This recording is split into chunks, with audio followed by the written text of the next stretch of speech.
Sophie Martinez never imagined she'd be engaged at 18, at least of all to Ethan Navarro, the guy who'd once been her unofficial babysitter. He wasn't her uncle, not by blood, just her mom Carmen's college pal from UC Davis, a self-taught coder who'd crashed on their Oakland couch during summer breaks. Back then, he'd been a scruffy 20-something fixing her Barbie Dreamhouse with duct tape. Now, at 33, he was a cybersecurity hotshot in Palo Alto, the kind of Silicon Valley founder who wore Allbirds to pitch meetings and drove a Tesla-like. It was no big deal. It all started in the summer of 2020, right after Sophie's high school graduation. The pandemic had gutted Carmen's gig as a cashier at Safeway, leaving her drowning in late notices for their cramped duplex off MacArthur Boulevard. One humid night, Carmen hunched over her laptop, her face lit by the bluish glow of a Zoom call, and dropped the bomb. "Sophie, I hate this. Meja. But Ethan's got an idea. He'll seed my catering side hustle. Keep the lights on. If you to get engaged, it's just optics. Nothing real." Sophie's fork froze halfway to her mouth, a lump of arrows con palo stuck in her throat. "Mom, what?" "I'm not some pawn for your startup dreams." Carmen's voice cracked, her brown eyes glistening. "I know it's loco, but he's family, practically family. He'd never push you into anything." Ethan rolled into town that weekend, meeting them at Taqueria El Pesa, a hole-in-the-wall spot with sticky tables and salsa-stained menus. He slid into the booth across from them, his dark hair longer than she remembered, curling at the nape, his gray hoodie swapped for a crisp blazer. Over tacos al pastor, he leaned back, sipping a Modelo like it was a casual Sunday. "Look, Seth, it's not a real engagement. Just a story. Makes me look stable to the VCs breathing down my neck. You're off the hook to live your life." She shredded a tortilla chip into crumbs, avoiding his steady gaze. "And if I say no," he shrugged, popping a chunk of pineapple into his mouth. "Your mom gets the cash anyway. This just ties it up neater." She hated how he still saw her as the kid who'd once begged him to pirate Minecraft. Calm, unshakable Ethan, always 3 steps ahead. But with an eviction notice glaring from their fridge, she muttered, "Fine." The engagement went down at his Palo Alto condo, a sleek pad with bamboo floors, a panoramic view of the bay, and a backyard barbecue buzzing with Tech Brothers and their IPA letters. String lights twinkled above the redwood deck. As his Spotify playlist looped Tame Impala's Borderline, friends clinked bottles, oblivious to the ruse. Later, Sophie trailed him inside, her palms sweaty as she reached for his tie, a navy silk number he'd thrown on as a joke. She fumbled with the knot, her breath hitching, until he caught her wrist, his smirk lazy and familiar. "What's this, Sif? Think I'm some sleaze who'd jump my fake fiancé. Relax, kiddo." His Say Darwood cologne lingered as he pulled away, and by dawn, he was gone, jetting off to a London conference, leaving a text pinging her phone. "Don't overthink it. Caught you in a couple years." She stared at the screen, the condo's smart thermostat humming in the silence, wondering if she'd just signed up for more than she could handle. Fast forward 2 years, Sophie was 20, a sophomore at Laney College in Oakland, grinding through graphic design classes and a barista gig at Pete's. Ethan had faded to a background hum, maybe a happy birthday Zoom call from Berlin, a stray like on her Instagram sketches, but nothing more. He was a phantom, zipping between continents, while she juggled deadlines and rent. It was a sticky Friday night in San Francisco's Mission District, a block party spilling out of La Cantina, a dive bar wedged between a taqueria and a mural-splashed thrift shop. Neon signs buzzed overhead, "Cerveza Fria, karaoke tonight," and the air thrummed with reggaeton remixes from a DJ booth.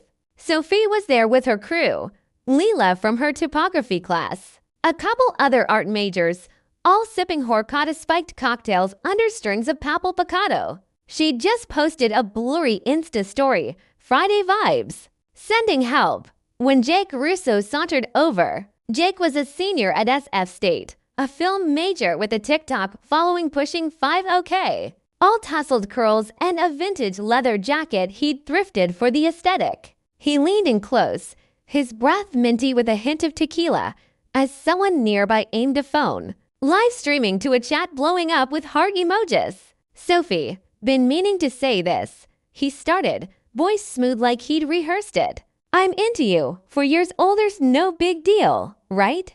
I treat you better than those freshman clowns. She froze, the crowd whooping a go for it, Jake. As the live stream chat scrolled, she's blushing. Ship it. Her glasses clinked against the bar top, sticky with spilled lime. Jake, I appreciate it, but I've got someone. He laughed, loud and performative, tipping his head back. Oh, the ghost boyfriend. Come on, prove it. Call him up. Let's see this mystery man. Before she could fire back, Ethan appeared, black hoodie, whiskey tumbler in hand, leaning against a pillar tagged with a neon skull mural, his gray eyes locked on hers, unreadable, like he'd been there all along. The chat exploded. Who's the hot guy? Spill the tea. Sophie squared her shoulders, glaring at Jake. We're getting married this year. Back off. Jake's grin slipped, his jaw tightening. What? You're punking me now. He jabbed a finger at her, voice spiking, until a meaty hand clamped his wrist. Ethan's driver, Ty, a burly ex-cop with a buzz cut, twisted it back with a crack that echoed over the bass line. Jake yelped, dropping to his knees on the grimy floor. As the bar manager scurried over, wiping sweat from his brow, Mr. Navarro, everything cool here? Ethan handed off his glasses, voice flat as asphalt, just a loudmouth. Sophie, you good? She nodded, stepping past the gawking crowd. Lila's jaw dropped. Some dude whispered, that's her man, and fell in beside Ethan. His cedarwood scent cut through the bar's haze of spilled beer and fryer grease. Lila caught her arm, hushed. That's him?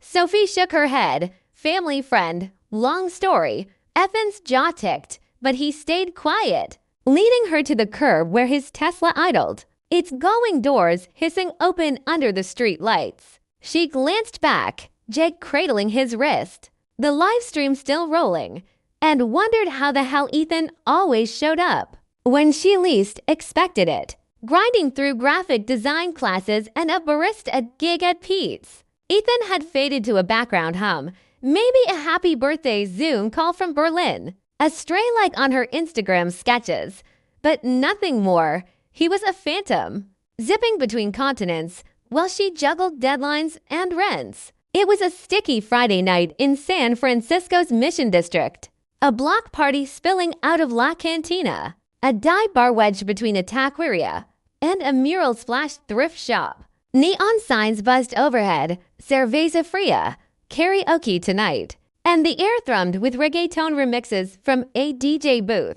Sophie was there with her crew, Lila from her topography class, a couple other art majors, all sipping horchata-spiked cocktails under strings of Papal Picado. She'd just posted a blurry Insta story, Friday vibes, send help. When Jake Russo sauntered over, Jake was a senior at SF State, a film major with a TikTok following pushing 50K. All tousled curls and a vintage leather jacket he'd thrifted for the aesthetic. He leaned in close, his breath minty with a hint of tequila, as someone nearby aimed a phone, live streaming to a chat blowing up with heart emojis. Sophie, been meaning to say this. He started, voice smooth like he'd rehearsed it. I'm into you. 4 years older's no big deal, right? I treat you better than those freshman clowns. She froze, the crowd whooping, go for it, Jake. As the live stream chat scrolled, she's blushing, shipping it.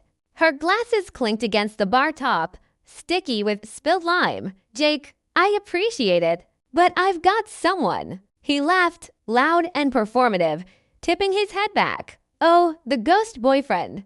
Come on. Prove it. Call him up. Let's see this mystery man. Before she could fire back, Ethan appeared, black hoodie, whiskey tumbler in hand, leaning against a pillar tagged with a neon skull mural, his gray eyes locked on hers, unreadable, like he'd been there all along. The chat exploded. Who's the hot guy? Spill the tea.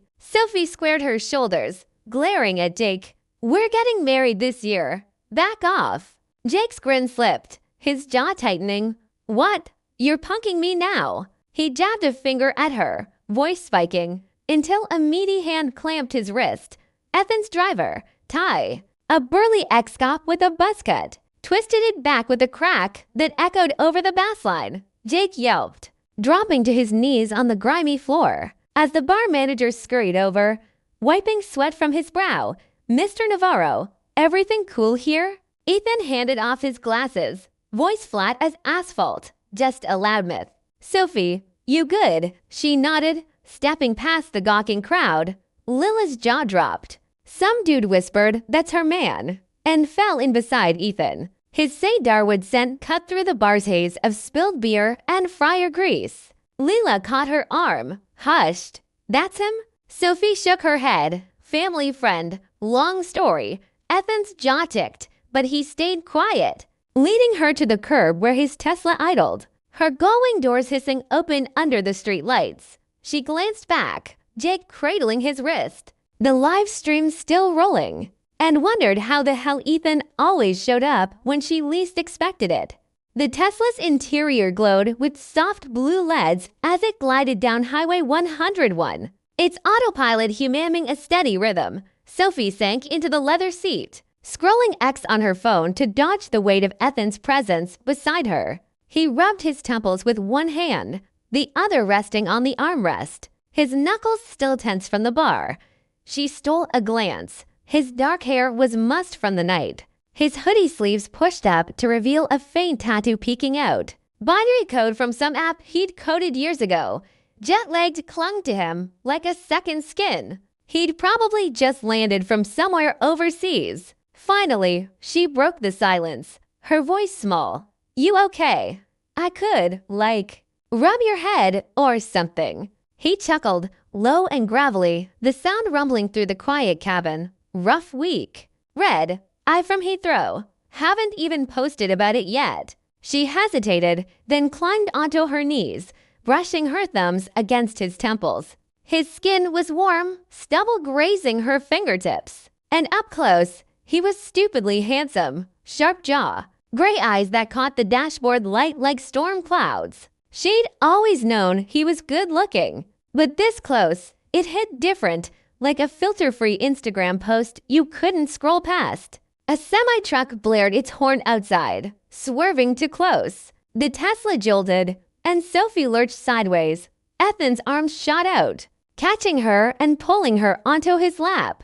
Her breath hitched as their eyes locked, his irises flickering with the ambient glow. "Sorry," she stammered, but his hands settled on her waist, firm and unyielding. "You seeing someone?" he asked, voice edged with something she couldn't place. "What?"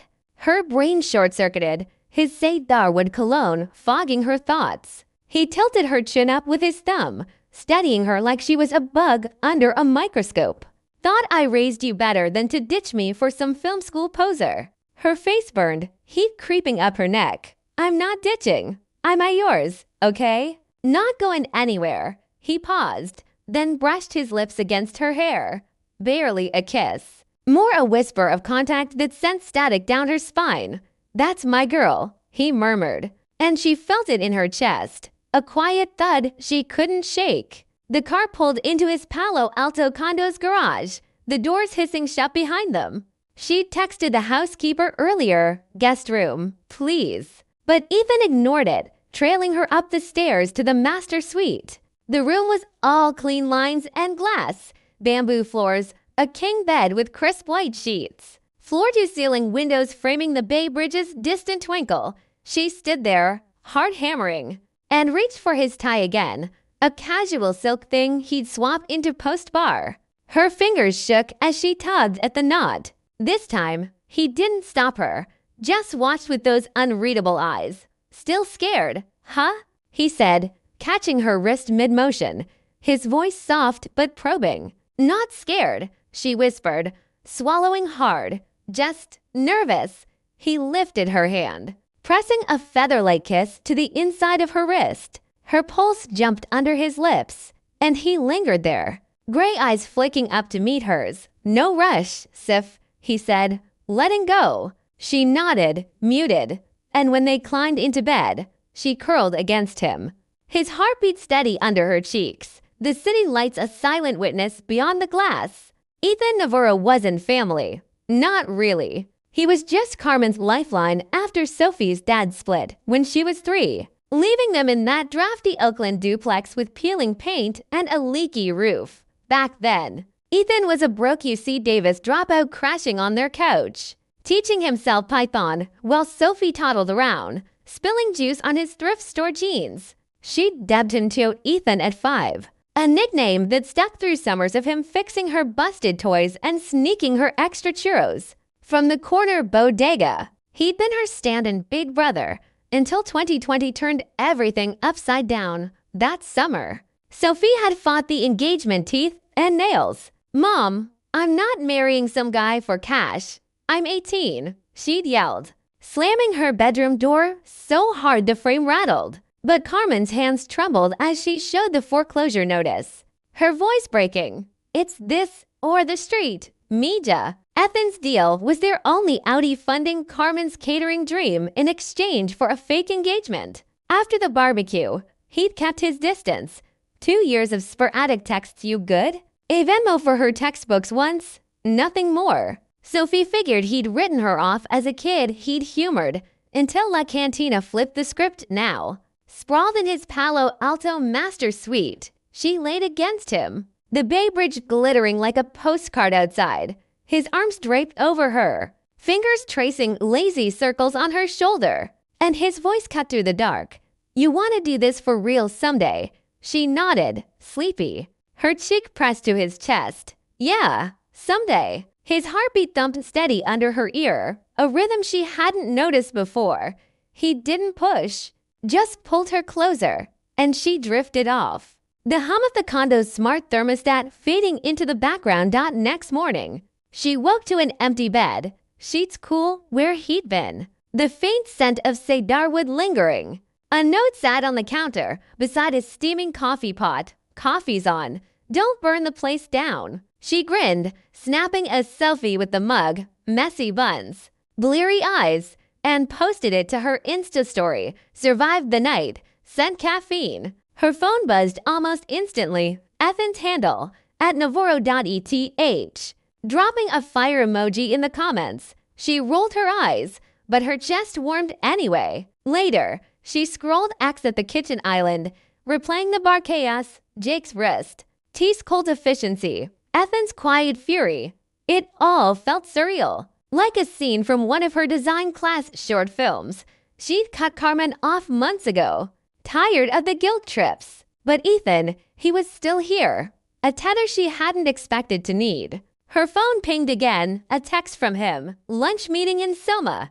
You free?" She stared at it, thumbs hovering, then typed back, "Only if there's tacos." His reply was instant. "Deal." She tugged on her sneakers, glancing at the condo's sleek lines, the bamboo floors, the smart lights dimming automatically as she headed out. Whatever this was with Ethan, it wasn't the sham she'd signed up for 2 years ago. That it was messier, realer, and she wasn't sure she minded.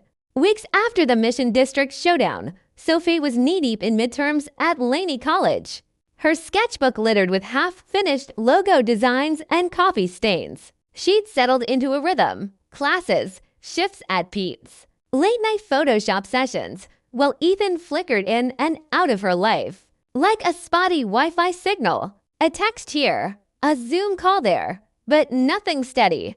She didn't mind. She'd built her own world since cutting Carmen off, no longer tethered to anyone's desperation. Then came Lila's 21st birthday bashing at an Oakland dive bar called the Rusty Anchor, a grimy spot off East 14th with flickering neon and a jukebox step on 90s grunge. Lila had pitched it as a girls' night, just a swear. So Sophie showed up in ripped jeans and a thrifted flannel, her iPad tucked under her arms for doodling. The bar smelled of stale beer and fryer grease, the air thick with laughter and cigarette smoke drifting in from the patio. She'd barely settled into a corner booth, sketching a neon whale for a class project. When Leela bounced over, grinning too wide. Surprise, I invited some cow guys. Mixer vibes. You know, Sophie groaned, pinching the bridge of her nose. Leela, seriously? They wouldn't come otherwise.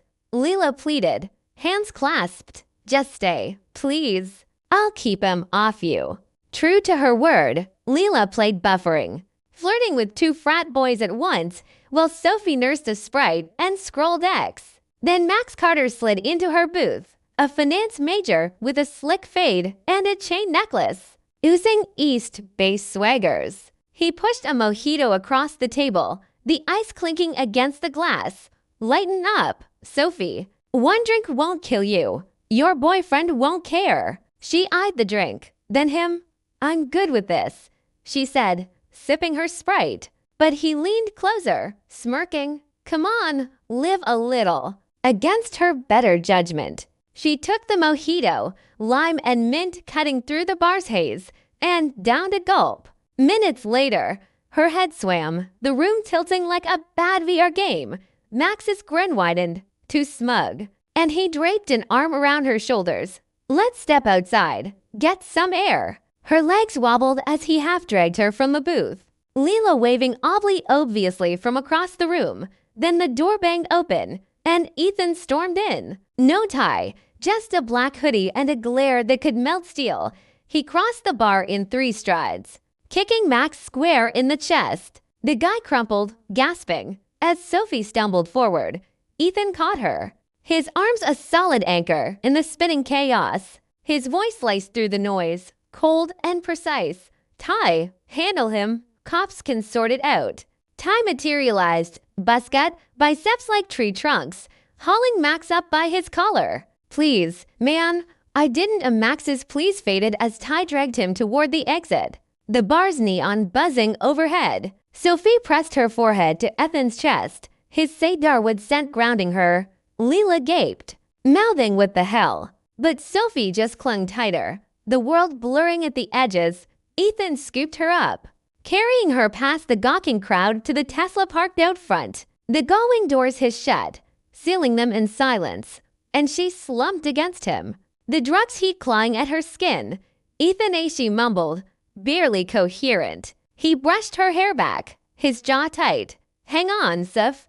We're getting you out of here. The engine purred to life, headlights cutting through Oakland's gritty streets. And she wondered, not for the first time, how he always knew when she was in over her head. The Tesla's AC blasted cold air, tugging Sophie back from the drug haze as they sped toward Palo Alto. She curled against Ethan in the passenger seat, her cheeks pressed to his shoulders, his hoodie soft under her skin. The mojito's poison burned through her, hot and restless, like ants crawling under her flesh. I'm dying, she whined, her voice slurring, and without thinking, she pressed her lips to his neck. His skin was salty, warm, laced with that damn cedarwood cologne, and she mumbled, no hospital, just you.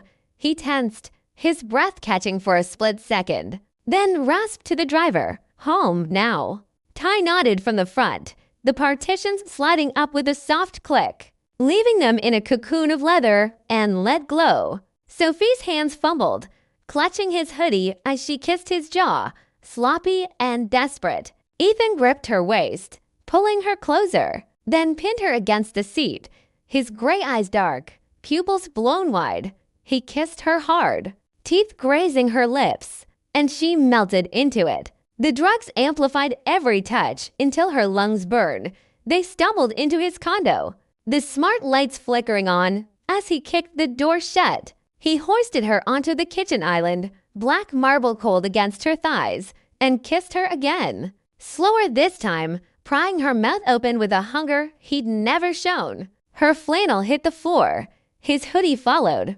And when it was over, she laid sprawled across his chest on the living room rug, the Bay Bridge twinkling beyond the glass. Her fingers traced the tattoos curling down his forearm, binary code from his first app, a relic of his broadcast days. No one else, he said, voice rough, staring at the ceiling, waited for you to catch up. She laughed, weak and dazed. Creep. He smirked, rolling to face her, his stubble brushing her cheek. "You're creep." The drug's edge softened, leaving her raw, clear-headed. She propped herself up, studying him, messy hair, sharp jaw. The faint scar above his eyebrows from a skateboarding wipeout at 19. "Why me?" she asked, half serious. He tucked a strand of her hair behind her ear, his touch gentle now. "You're the only one who ever got under my skin, Soph. Took me a while to admit it." She snorted, shoving his shoulder. "Took you long enough." He grinned, pulling her back down. And they laid there, tangled in silence. The condo's smart speakers auto-playing some lo-fi track she didn't recognize. Her phone buzzed on the counter. Probably Leela, freaking out, but she ignored it. For once, she didn't care about the fallout. Ethan's arm tightened round her, and she let herself sink into it. 2 years ago, she'd been a pawn in his game. Now, she was choosing the board, and him on her own terms. Ethan shifted his startup's HQ back to San Francisco's Soma district after that night. A glassy high-rise wedged between tech giants and overpriced coffee joints. Sophie tagged along, scoring an internship through his assistant, a chance to pad her resume with real design work. The office was all exposed brick and ergonomic chairs, humming with the clack of keyboards and the hiss of espresso machines. She shadowed Mia Chen, Ethan's marketing lead, a Stanford grad with a razor-sharp bob and a permanent smirk. Mia didn't hide her disdain. She'd sized Sophie up day one, her almond eyes narrowing over a MacBook screen. "So, you're the boss's charity case." Sophie gritted her teeth, but kept it professional, tweaking ad mock-ups and dodging Mia's barbs.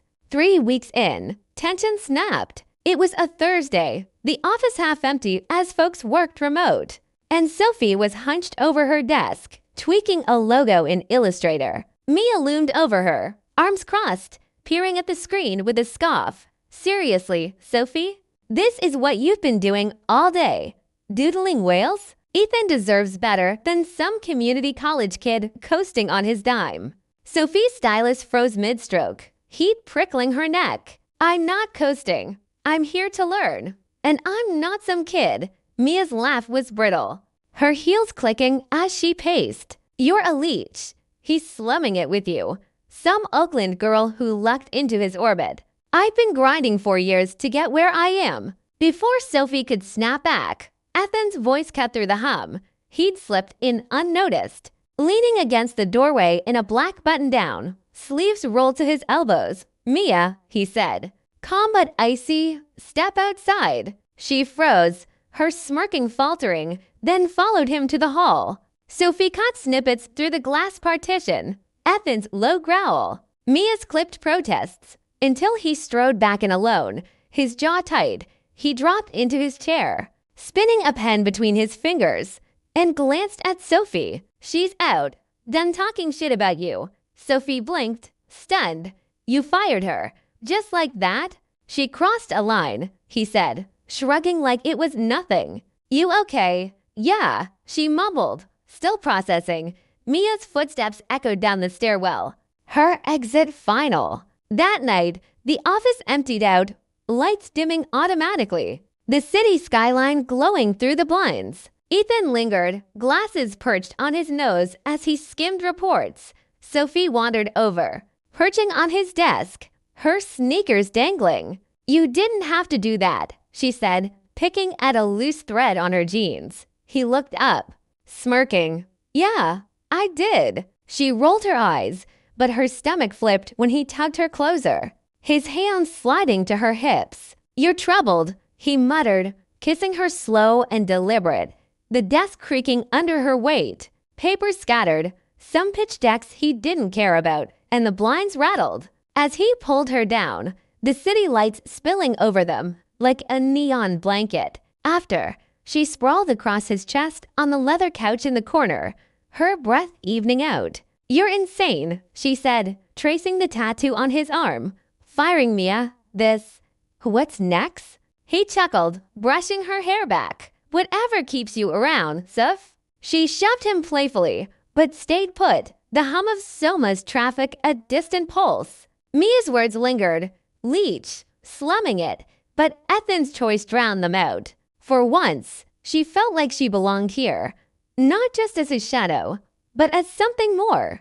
Sophie turned 20 in August, and Ethan dragged her up to his parents' vineyard in Napa Valley for the occasion, a sprawling estate of rolling hills and gnarled vines. His folks, a pair of retired tech execs, threw a low-key party, fairy lights strung between oak trees, a long table piled with charcuterie and Pinot Noir. Carmen wasn't invited. Sophie hadn't spoken to her in months. But Ethan's mom, Linda, pulled her aside, her silver bob glinting in the dusk. "You two should set a date," Linda said, swirling her wine glass.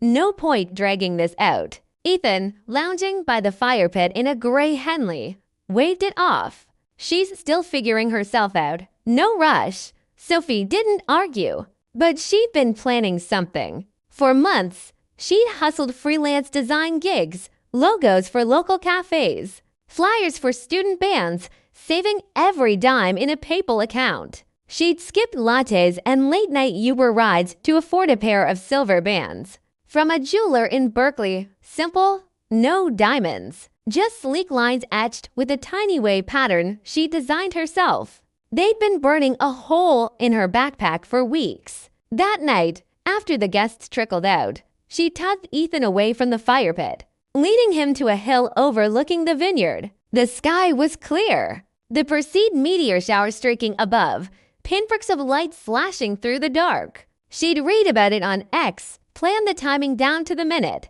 Ethan leaned against a gnarled oak, hands in his pockets, smirking. "What's this, Soph? Gonna wish on a star?" She grinned, pulling the ring box from her jacket. "Something like that." His smirk faded as she flipped it open, the silver catching the moonlight. She took a breath, her voice steady despite the nerves. "Marry me, Ethan. For real this time. Not some deal. Not for anyone else. Just us." He stared at her, then the rings, his gray eyes softening in a way she rarely saw. "You're serious?" He said, not a question. Dead serious. She stepped closer, tugging his hand free and sliding the larger band onto his fingers. "It fits perfectly." She'd guessed his size from a photo, triple-checked it with the jeweler. "I've got mine too," she added, holding out the smaller ring. He took it, his fingers brushing hers, and slipped it onto her left hand, slow and deliberate. "Took you long enough," he said, his grin breaking through, warm and unguarded. She laughed, shoving his shoulder, and he pulled her into his arms, her back against his chest, as they watched the meteors flare. The vineyard stretched out below, rows of vines fading into shadow, the air cool and sweet with grapes must. "You're not a kid anymore," he murmured against her hair, his breath warm on her scalp. "Never was." She shot back, smirking. "Just took you a while to notice." A meteor streaked overhead, bright and fleeting, and she squeezed his hand, the rings glinting like twin promises. Napa's quiet wrapped around them, and for the first time, she didn't feel like she was chasing him. She'd caught up, and he'd met her halfway. The Napa night lingered in Sophie's mind as she leaned against Ethan, the meteor shower fading into a smattering of stars above the vineyard. His arm was solid around her, the silver ring on his finger catching the last glints of light. She proposed, actually proposed, and he'd said yes, no hesitation. It felt like a fever dream, but the weight of the band on her hand grounded her. As the cool breeze rustled the vines, her thoughts drifted back to how this all started. Not the bar fights or the late-night confessions, but the rain-soaked night 2 years ago that had tangled their lives together. It was June 2020. A week after the barbecue engagement, Carmen had been Iraqi unemployed, chain smoking on the duplex's sagging porch. The foreclosure noticed a crumpled ghost in her purse. Sophie had just graduated, her cap and gown still stuffed in a closet when Carmen cornered her in the kitchen. Voice trembling, "Ethan's our shot, Mija. I begged him. He'll fund the catering if you play along." Sophie had stormed out, slamming the door. But the next day, Carmen collapsed. Panic attacks, their doc said. From sleepless nights and creditor calls, that night, a storm rolled in off the bay, rain hammering the roof. Sophie bolted, sneakers slapping wet pavements. Hoodies soaked through, straight to Ethan's old Oakland crash pad, a loft he'd kept despite the Palo Alto upgrade. She banged on the door, dripping and shivering, until he opened it, barefoot in sweats. His hair a mess, Soph, he'd said, frowning as he pulled her inside. She'd grabbed his sleeve, words spilling out. Marry me, Ethan, please. Mom's gonna lose everything. I can't watch her die over this. He'd stared, rain pooling on the hardwood, then sighed, tugging her to the couch. You don't have to beg, Soph. I'll handle it. Not for her, for you. He'd agreed that night. Not the fake engagement Carmen pitched, but something realer.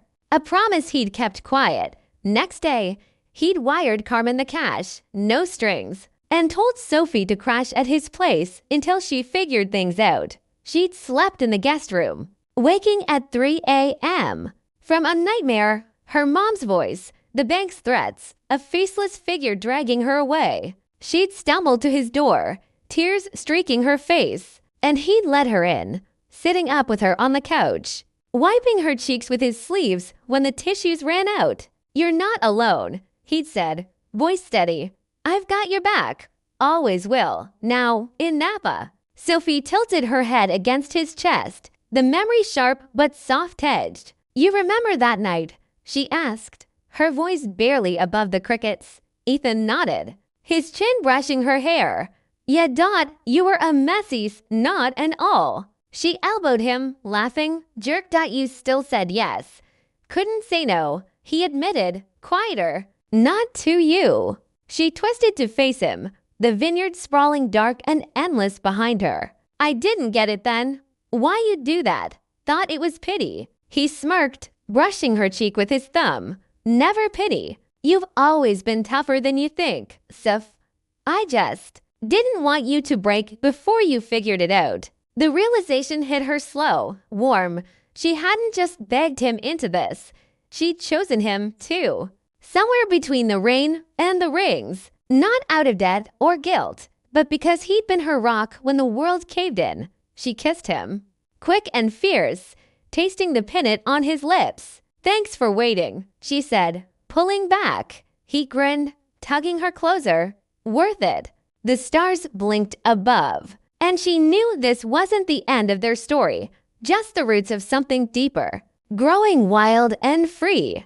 The vineyard glowed under Napa's star-strewn sky, the air crisp with the scent of earth and fermenting grapes. Sophie stood pressed against Ethan, his arms looped around her waist, their silver rings glinting like twin beacons in the moonlight. The meteor shower had tapered off, leaving a scattering of faint stars. But the night felt alive, electric, like the humming of a living wire. His breath warmed her neck as he murmured, You're not a kid anymore, Soph. She smirked, twisting in his grip to face him. Never was. Just took you a while to notice. He laughed, low and rich, the sound rolling through her like a bass line.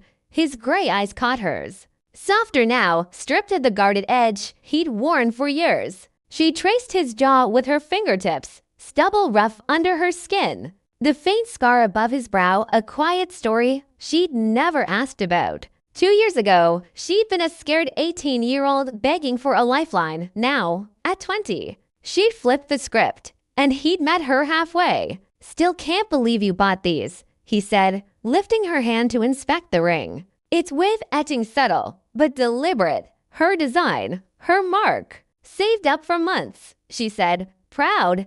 No handouts this time. He raised an eyebrow, grinning. Independent woman. Huh, damn right. She shot back, shoving his shoulder. Had to make sure you knew I wasn't just along for the ride. He pulled her closer, kissing her slow and deep, the vineyard's quiet wrapping around them like a cocoon. When he broke away, his forehead rested against hers, breath mingling in the cool air. You're not a passenger, Soph. You're the whole damn trip. She laughed, heat creeping up her cheeks. and buried her face in his chest. His hand lay soft against her skin. "You're so cheesy when you try. Only for you," he said, smirking. And she felt it. The shift from protector to partner. Solid and real. They sank onto the grass, backs against the oak, the vineyard stretching out like a dark sea. A lone meteor streaked overhead, late, defiant, and Sophie pointed, grinning, "Look, our encore." Ethan followed her gaze, his arms tightening around her. "Guess the universe approves," she snorted, "or it's just late to the party." "Either way," he said, voice dropping, "I'm not letting you go this time." She tilted her head, meeting his eyes, storm gray and steady. No trace of the distance he'd once kept. "Good, 'cause I'm not running." He kissed her again, softer now, and they stayed there, tangled in the grass. The stars their only witnesses. The rings weren't just metal. They were vows. Unspoken but carved into every choice they'd made to get here. From Oakland's rain to Napa's starlight, they'd built this, messy and raw, and theirs. As the night deepened, Sophie's phone buzzed in her pocket. Probably Leela, still freaking out about Oakland. Or maybe a client pinging her about a logo tweak. She ignored it, nestling closer to Ethan. The vineyards hushed louder than any notification. This was her beginning. Not a deal. Not a rescue. But a choice. And as the last meteor faded into the dark, she knew she'd never trade it for anything else.